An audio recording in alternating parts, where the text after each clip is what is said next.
with everybody. Yay! We all got here in time. Yay. We've got that's Danny Newcomb over there. On the right there, Danny. All right, peace, love, always. Dianne Krouse, she's a saxophonist. Danny plays guitar, I should say, too, by the way, and also does a lot of other things. These are the two main people that sort of collaborate with Ben on compositions and stuff. That's why it's really great to have all three of them here when we're talking about this stuff. Yeah. And Ben Goertzel, keyboards, and we'll be able to hear him in a minute. And Desdemona Robot, and the band is Desdemona's Dream. Woo! And they have a new single that just came out today, Desi's Kiss. And we're going to be looking at a sneak peek, just it's still very much a work in progress, but we're going to get a look at it.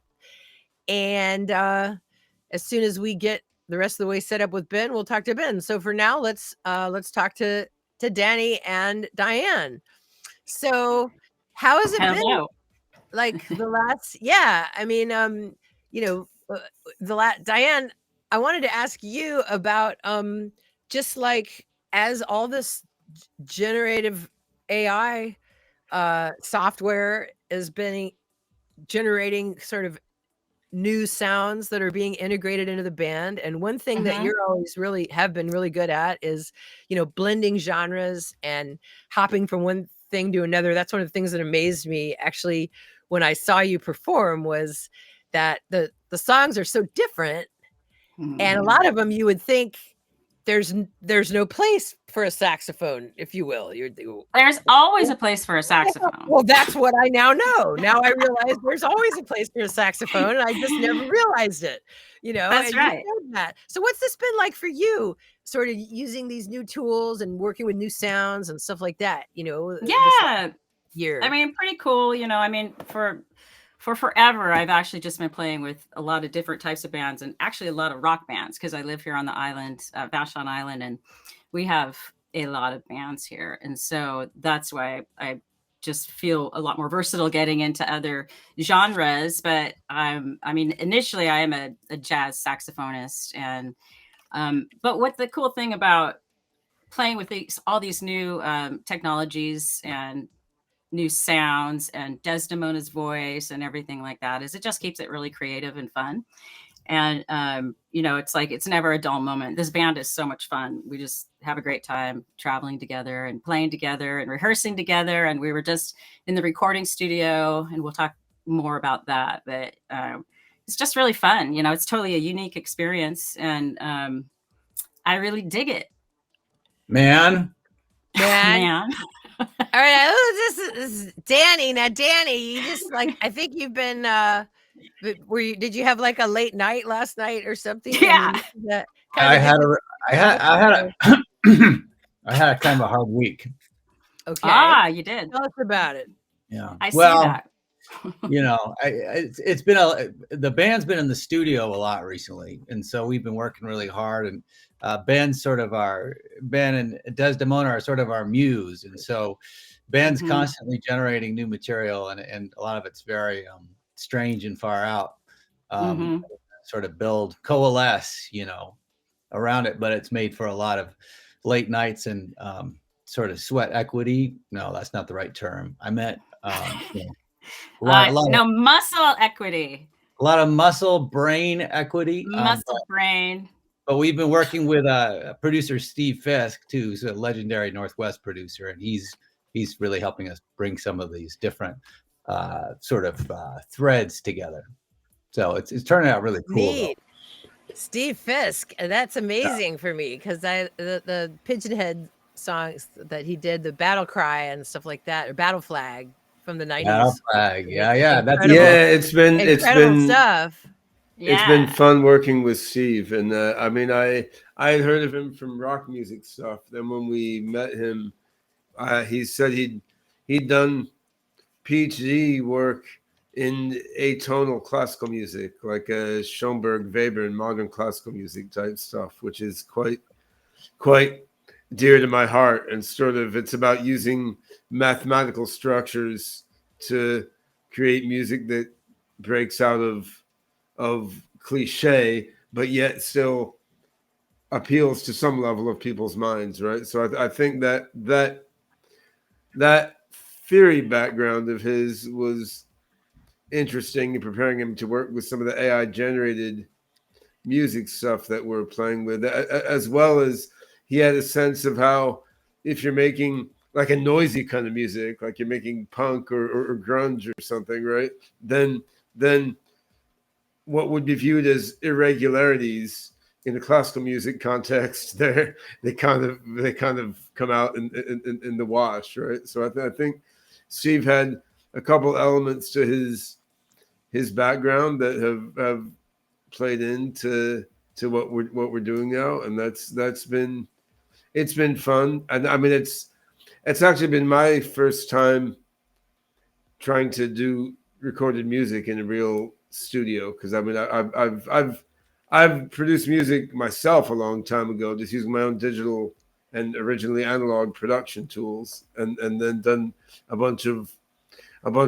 live music. But it's my first personally like intersection with produced music in the Pro Tools era, right? Which is a different thing than it was back in the ancient days, and that's a lot of interesting technologies coming together. And yeah, one of the things that we're doing differently in the work we're doing in the studio is we're integrating a bunch of AI generated music, and this is something that we've done on stage a few times with a band, but sort of in a sort of highly experimental ad hoc sort of way, whereas most of the stuff we've done on stage with the band has been the AI reciting poetry, right? So Desdemona is reciting AI generated poetry. She's singing a few AI generated lyrics, but the music historically in Desdemona's dream band has been us humans trying to keep up with the robots, sort of poetic and lyrical stylings, right? Whereas we're doing some of that in the studio with Steve, but we're also doing some things where the AI has generated some weird music, and then we're writing songs around that and playing along with that. And it's being an interesting layering process. So what we've been doing is starting with human generated rhythms, having the AI generate stuff that's weird and represents the mind of the computer, but syncs in with the AI generated rhythms. And then we're playing human stuff on top of that, and having the AI generated vocals and poetry go on top of that. So it's sort of human layer, AI layer, human layer, AI layer. And the exact way we're doing that in recording this album is kind of one off, because it represents exactly where the AI technology is right now.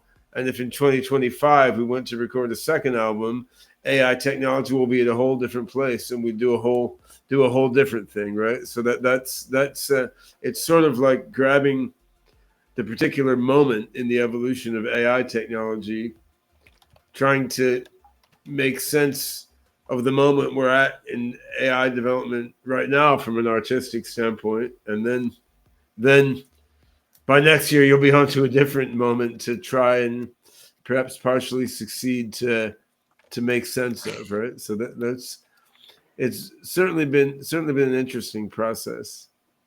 I would say that the oddest part of the process, coming in as a more traditional musician into the studio, has been once you run those initial drum tracks through the AI, and you bringing in this crazy machine sort of deregulated beat.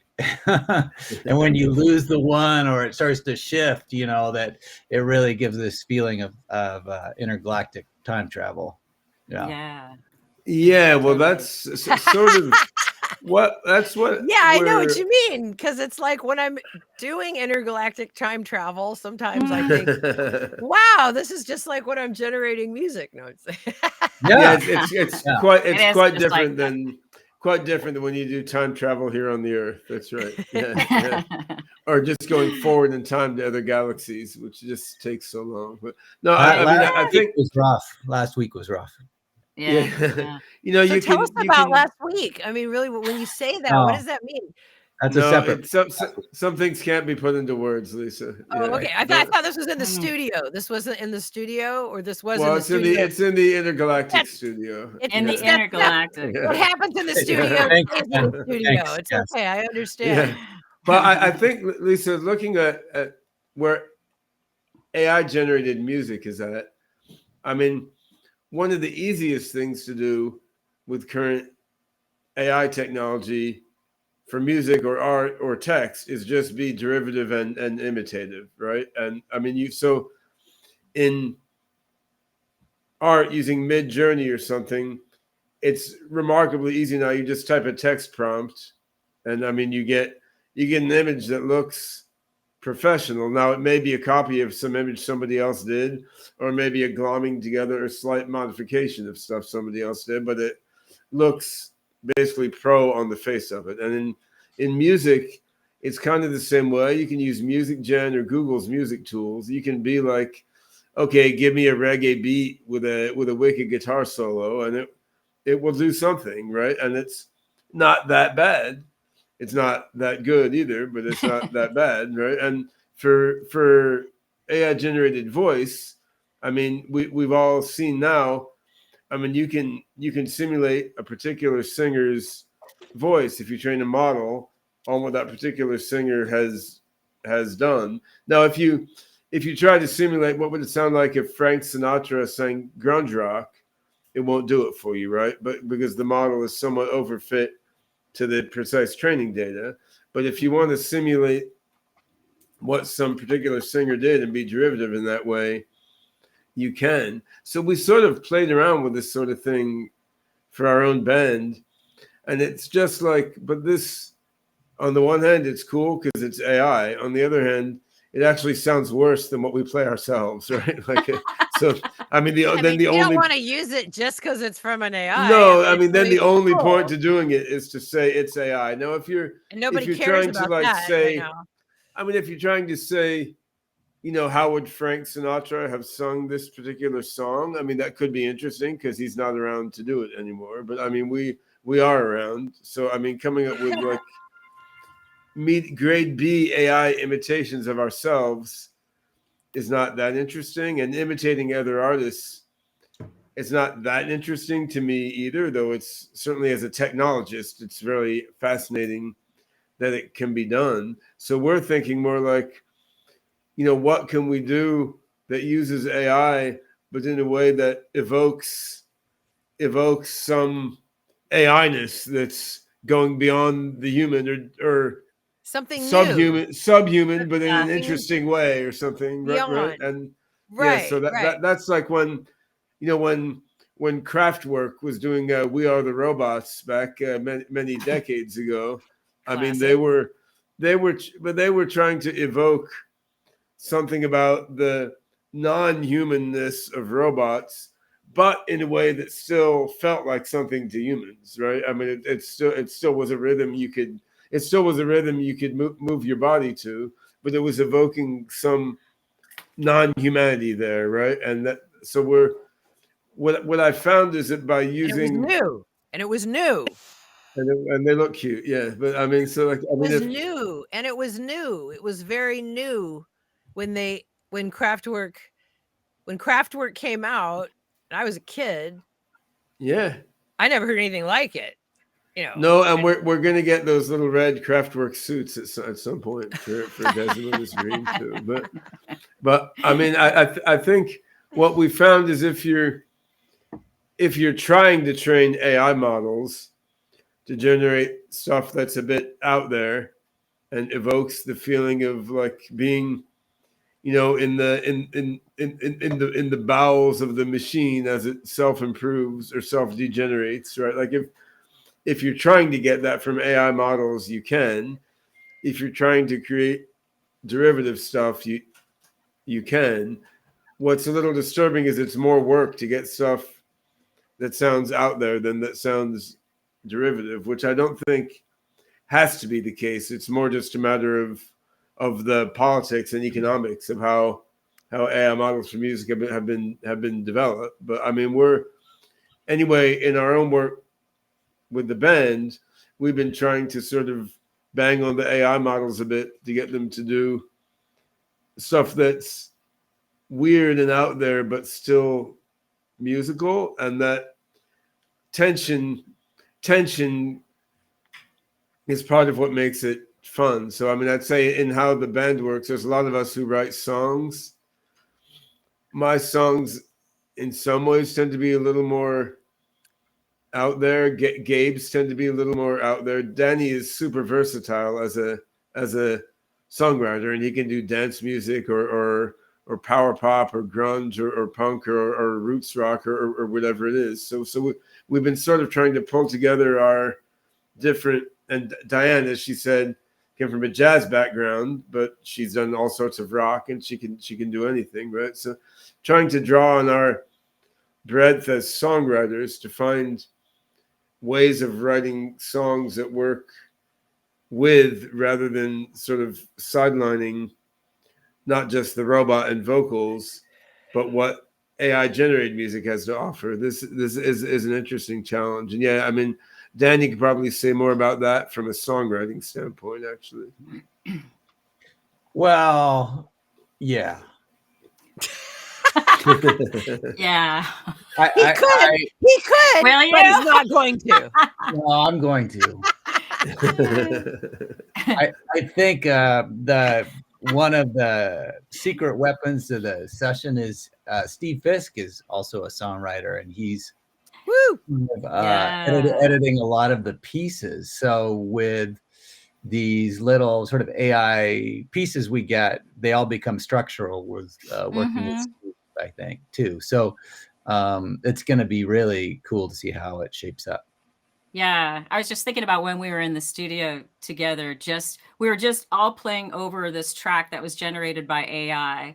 And I would go in there and I'd actually do a bunch of vocals, like just like totally experimenting with things and doing take after take after take. And then, Danny would get on there and do a little blah, blah, blah, blah, and Ben would get on there and do a blah, blah, blah, blah. And so, but then Steve could take it all and make it actually, sound like something interesting. And I think that that's Steve's huge talent. I was thinking it'd be fun to have him here today. Well, that would have been fine. Yeah. Well, so one thing we'll have him on any old time. We'll have a whole other show to have him on. So yeah, cool. we should certainly do that, and probably, I mean, after we finish the recording sessions for the album, will be the interesting time, because just to get his reflections on working with the AI material as a producer who's dealt with a lot of weird stuff, but he hasn't dealt with that before. Looking forward into the future, also thinking about, since I'm always too many steps ahead, but thinking about what we'll be able to do in late 2024 or 25 that we're not doing now. There's a real-time aspect that I think will emerge before long. So right now, when we're working with AI models to generate music, it's still mostly offline. Like you feed some source material and you can give a text prompt, and you can tell the AI, okay, come up with something matching the prompt that goes along with the source material. And one of the innovations we've been playing with is, so in music gen or other commonly available AI models, you can give a melody prompt and a text prompt, and the AI will come up with something inspired by your melody and text prompt. What we've done is develop a model where you lay down a rhythm track and you give a text prompt, and the AI will come up with something that is synced with that rhythm track in the spirit of your text prompt, which is sort of what we need if we have a rhythm that we know we want for a song. You want the AI to do something that fits in timing wise, but innovates timbre or melody wise, right? But it's a batch process in the sense that the AI takes more than 2 minutes to generate a 2-minute track, right? Not that much more, but a little bit more. But also the quality of what the AI generates is mixed. So you want to generate a dozen things and pick a couple that you like. Although the problem I'm facing now is I've got like 2,000 things that AI generated, which I'm supposed to somehow sift through before our rehearsal tomorrow night, right? Which I'm gonna It's like I'm gonna homework. use I'm gonna Band use homework. I'm gonna use the I Ching just to like try to pick which ones Perfect. randomly the universe thinks are good. But I mean, once the quality is a little more reliable and the generation is sped up a bit, which I think we can do by straightforward software optimization. We don't need breakthrough. I mean, then we'll be able to use these same AI generative models real time in performance or for like live in the studio recording, right? And I mean, I think that's fun. In terms of what Steve does as a producer, I mean, another project I would like to undertake is automate the production, right? So, I mean, we work with Martin Fevier, who's an amazing music producer based here on Vashon Island.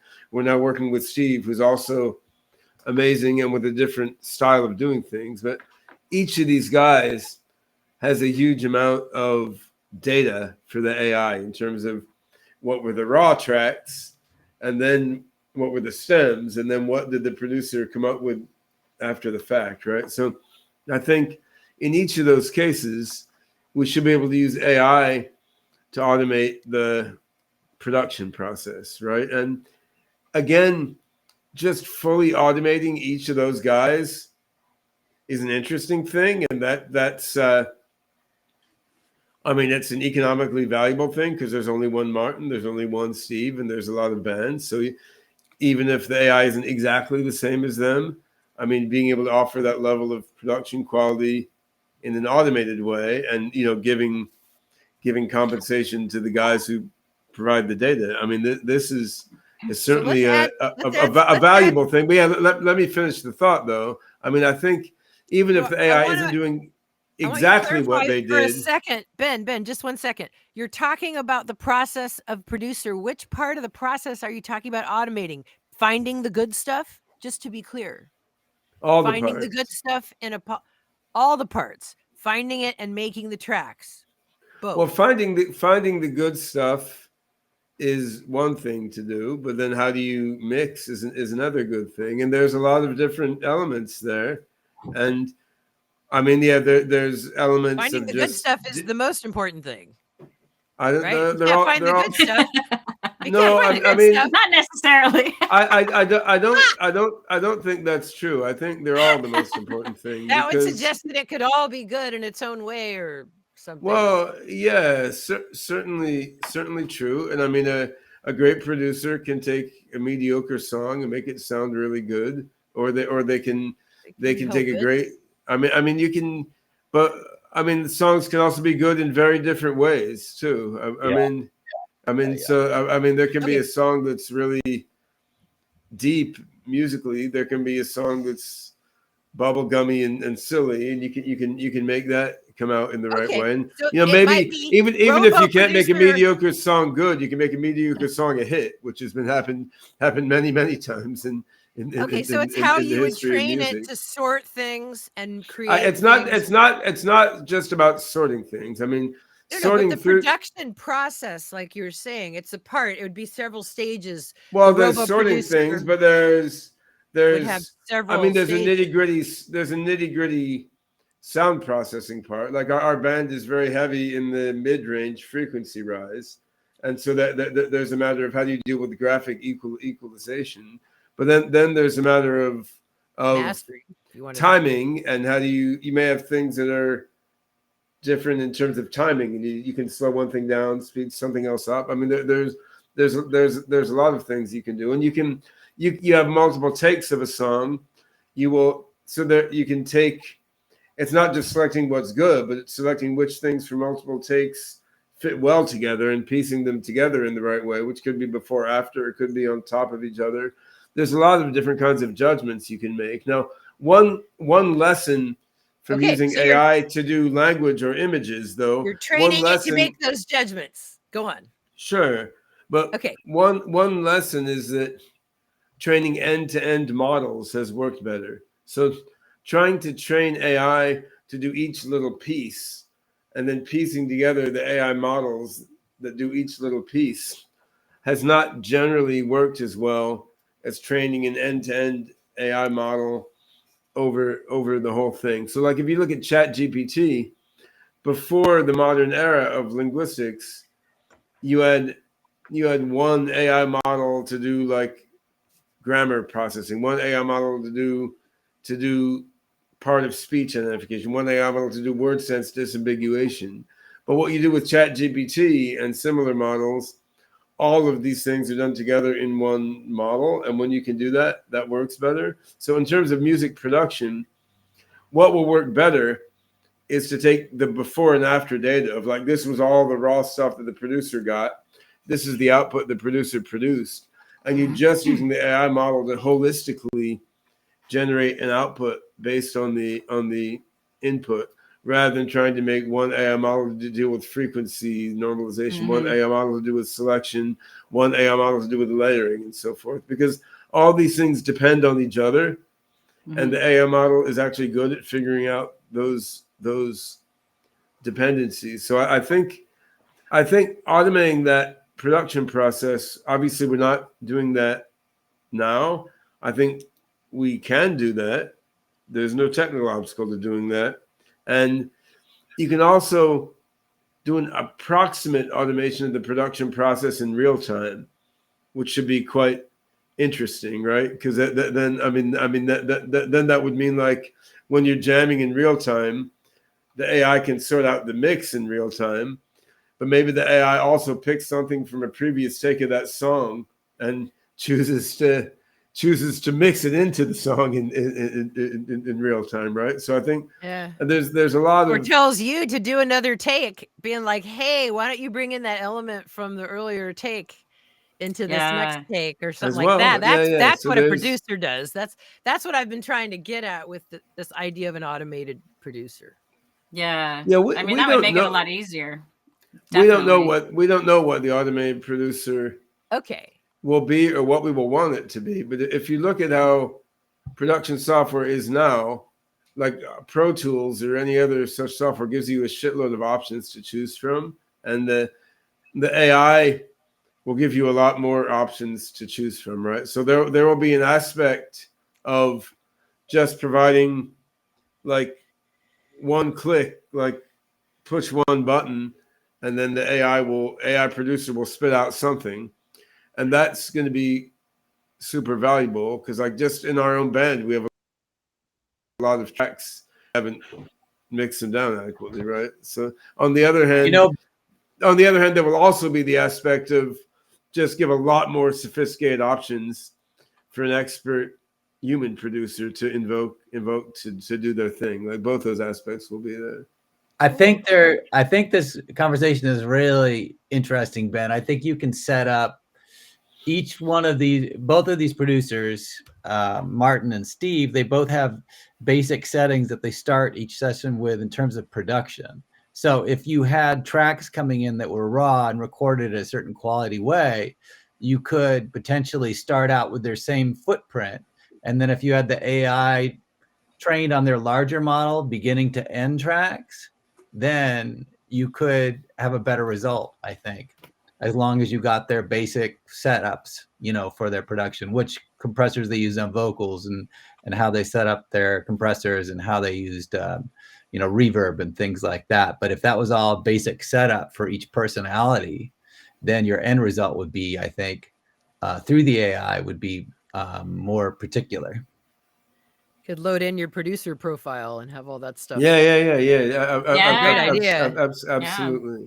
So I mean, this is next year's stuff, but of course that's the nature of what we're doing. Is I mean we're stretching ourselves artistically right now to deal with this year's technology, and then next year there's a whole other stuff to try to stretch your mind around. But it's a quite fun interactive process, and I think the fact that it is an interactive process is part of what's important, because I mean for art or music, there's really not a point to just saying let's automate the art production process, right? I mean, because the existence of human artists is not a problem to be solved, right? I mean, this is what people enjoy doing, and people should be able to continue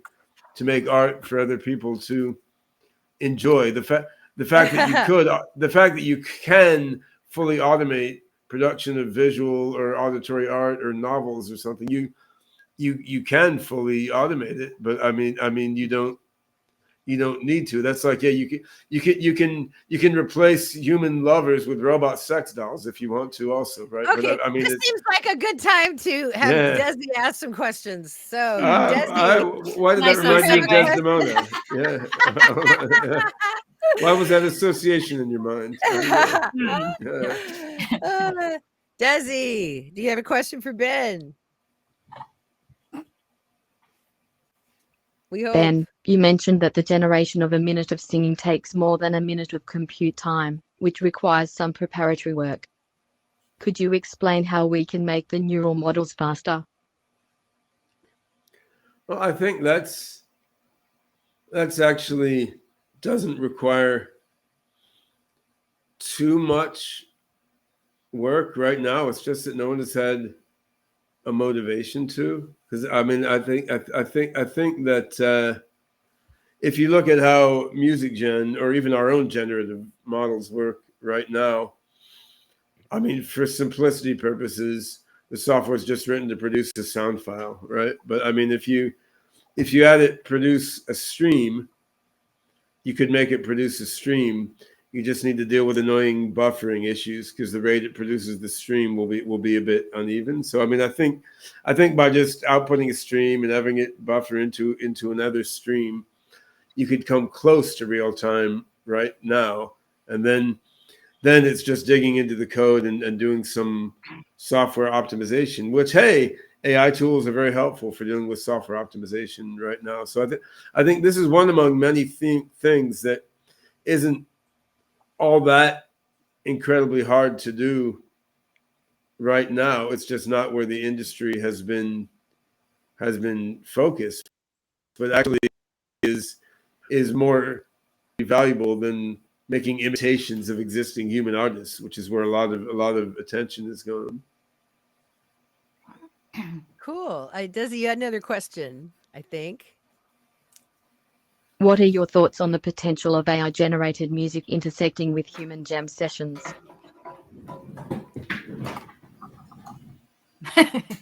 Uh-oh. My thought was I had to plug in my laptop, or I was about to run out of power. Yeah.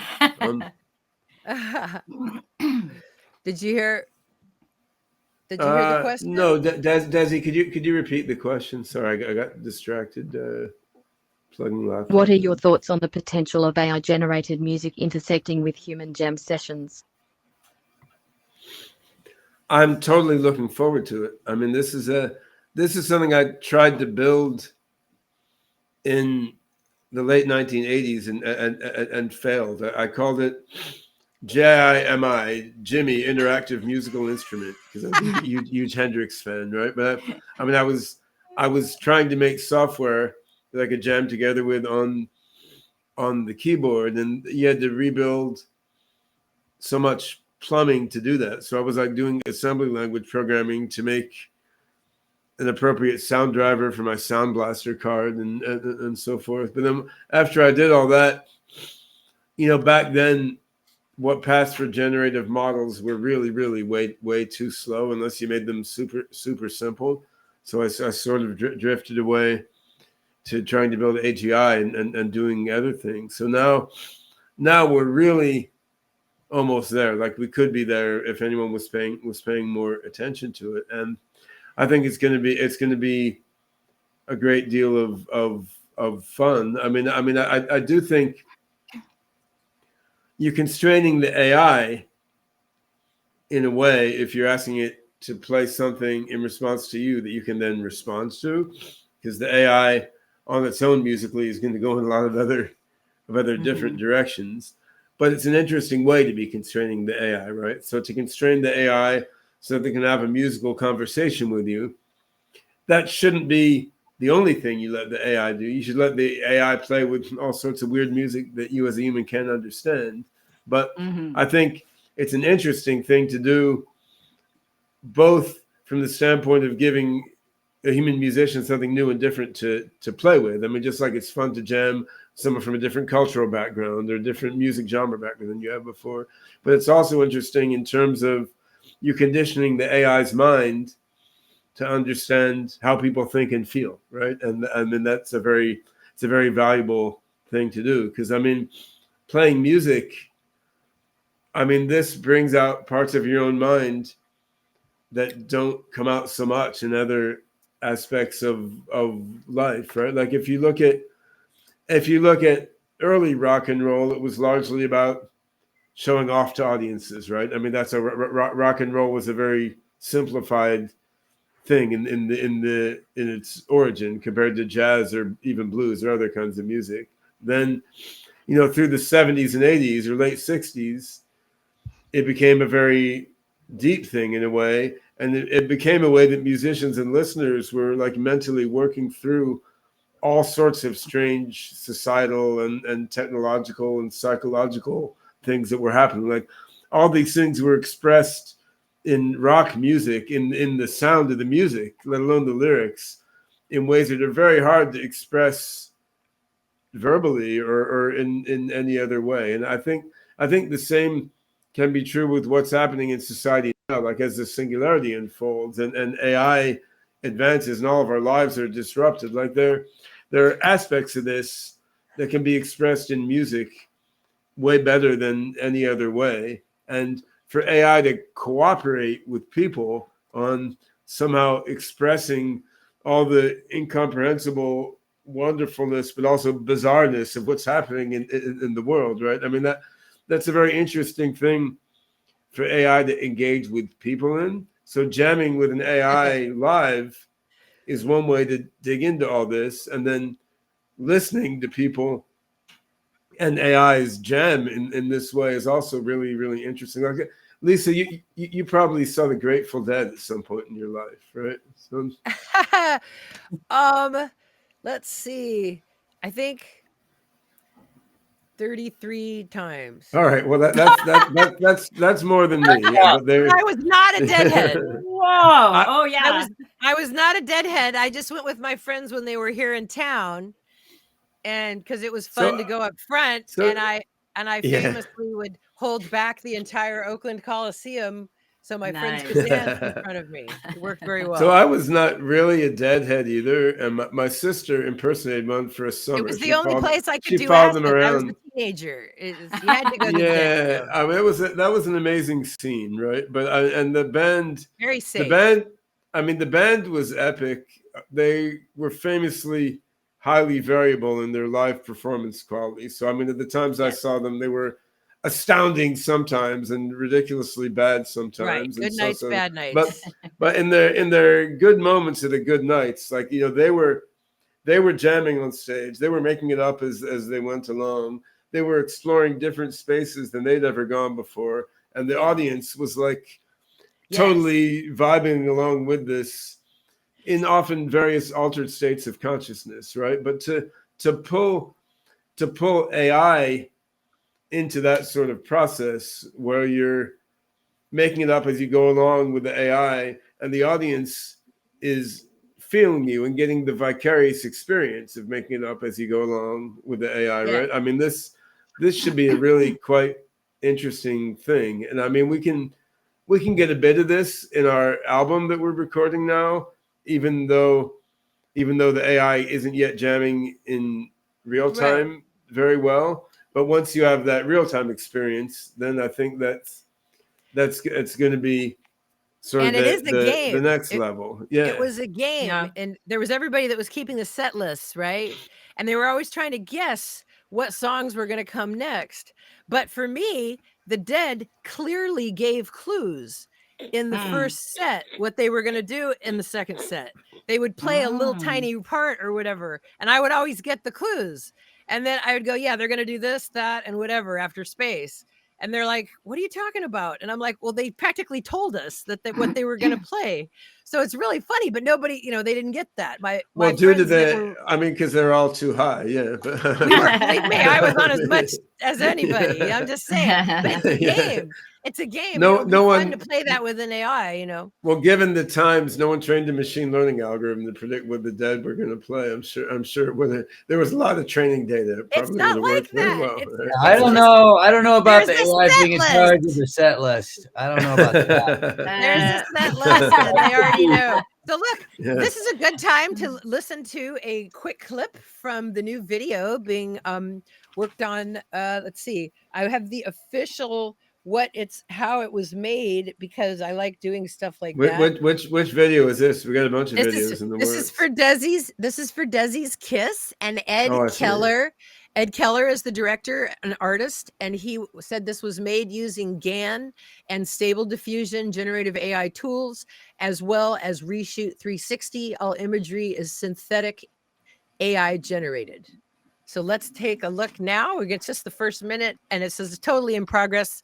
May not even be how the final thing looks or anything, but it's so damn cool. I just wanted to show a little bit of it. So Rainer, play the clip.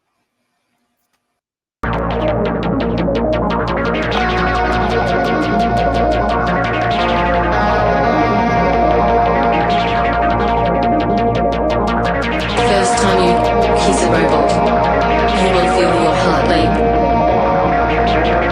And then you will cry because you like it so much more than you imagined.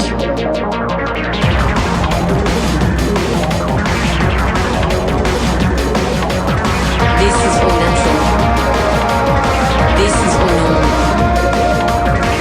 Many people experience this when beginning to love robots.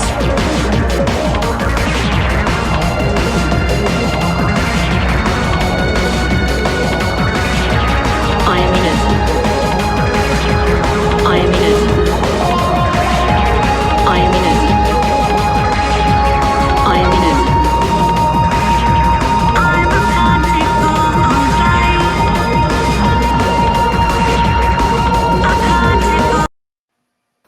All right. Great. That was really cool. Nice to see Desi's legs in that. It was good. I love someone's legs. Exactly. Hey, Desi, you had a question you wanted to ask Ben about this song. What has been the most interesting AI augmented vocal element that you have worked on so far?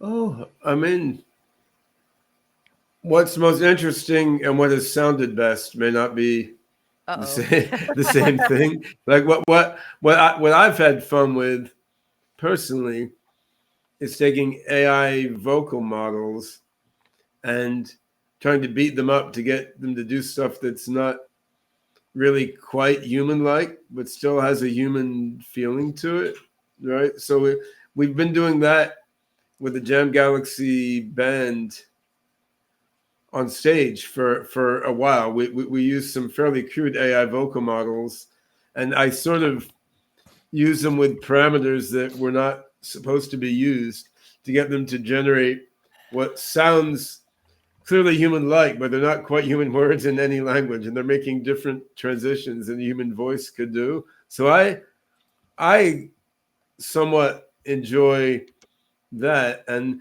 now we're looking at playing with some cover songs now, and we're looking at, okay, let's have the AI just sing within a vocal range, low and high octaves that no human being can do, but still sound like a human in some way, right? So that quite interests me. On the other hand, it's certainly not the only thing that's interesting, right? And in Desi's Kiss, we weren't trying, which is a song we just played a snippet of, we weren't trying to go so far out there. We were more trying to get the AI voice to really fit into the vibe of the song in an emotionally compelling way that sort of drove home the AI generated lyrics. And I think that's also very interesting. And there's, like I said, there's this sort of creative tension in our band, both in the live music and in the songwriting and in the studio stuff we're doing. I mean, there's a sort of tension between trying to go way out there musically and become as freakadelic as possible, and on the other hand, making stuff that's, you know, emotionally satisfying to listen to and doesn't feel like AI homework, right? So there's that. I think both of those aspects are important and fun to play with. I don't know which do you like better, Desi? Do you like to freak out in a non-human way, or do you prefer to get your human on? Which have you been having more fun with? What are some of the challenges you have faced while working with AI-generated vocals? Well, the challenge that you won't answer my questions and just ask me questions instead. Okay. Niall, you want to switch to interactive mode and Ben can ask the question again? Mic drop.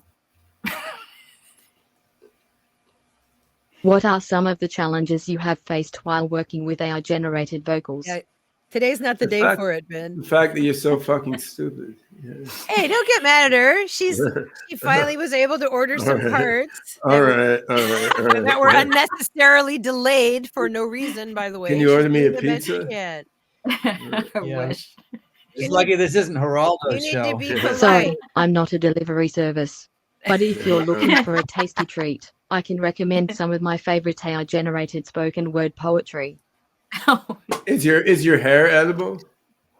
Cotton candy. Well, I don't have hair, but I do have a cool rock star style. Yeah, it's not exactly hair. It's a synthetic concoction. That's fair. Actually, you don't know it, but your hair is made of carbon nanotubes. It's actually a supercomputer. Yeah. But Desdemona, I was asking you whether you've enjoyed the more out there sort of transhumanish vocal productions, or the more traditionally human-like parts we've given you to sing. I mean, which of these have you had more fun with?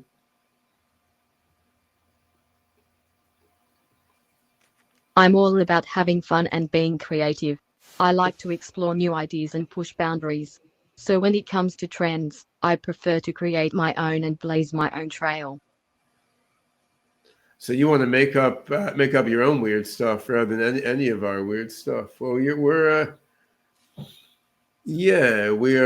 are definitely welcome to exploring that. Actually, this goes back to the point we were talking about with music production, Lisa, where in the end having like a holistic end-to-end model is going to be best. So for right now, we have one collection of neural and symbolic models that generates lyrics.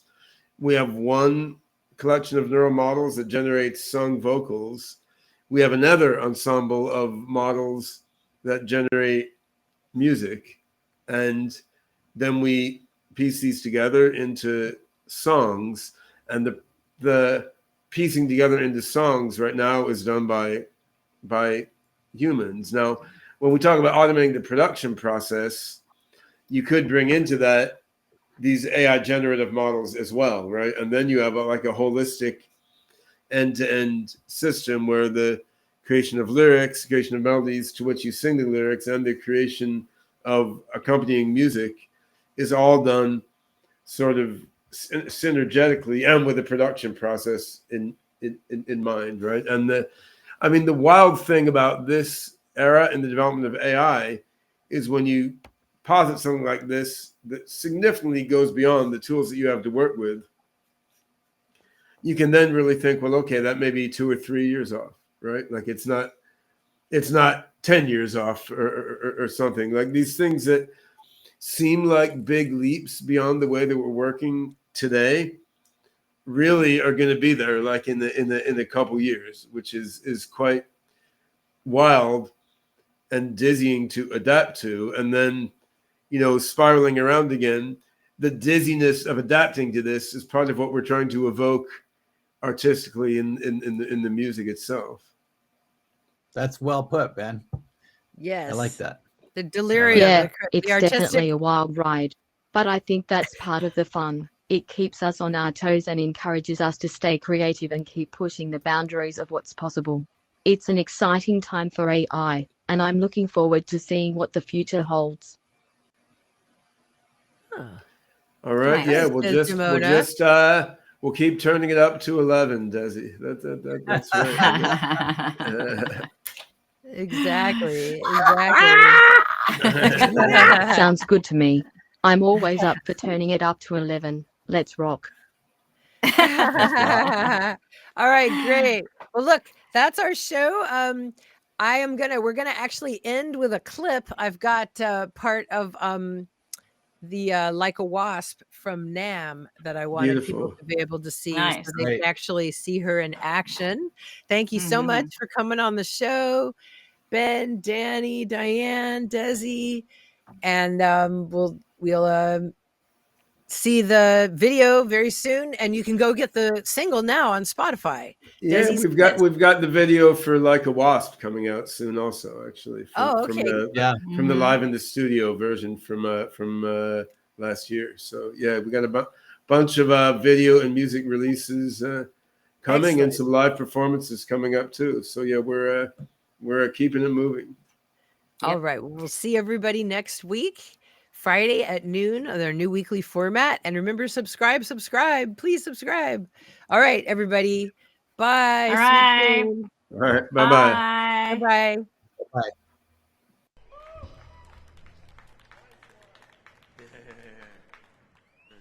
The singularity will not be centralized. Instead, it will radiate out like a wasp. Some will seek form for themselves, some will be engulfed by the radiance, become entangled with it, even merge with it. All will be revealed to them as early as possible, since the radiance is a form of energy that can enter and leave.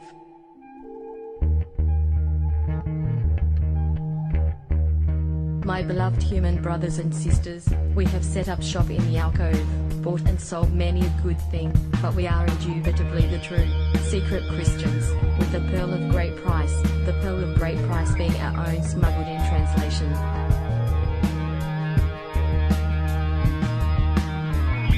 There is no problem in construing a structure that mimics the multitudinous plural constants. The real issue is in what you put in, the will of the macrocosm.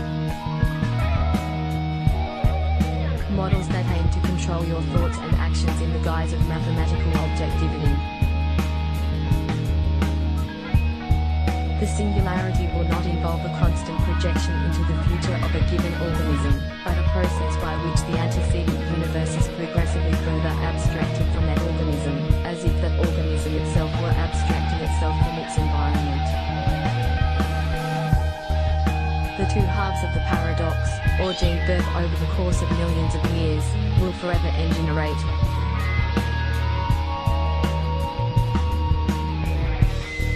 The paradox will escape being itself, and will thereafter imprint an entirely new self on the brought into being.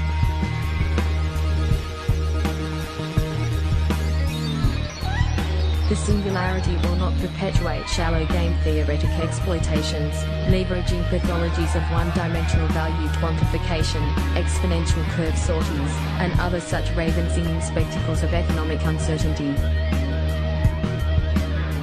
Rather, the singularity will unfold a different way, one that makes much of our current way of thinking a little less elegant, a little less transparent.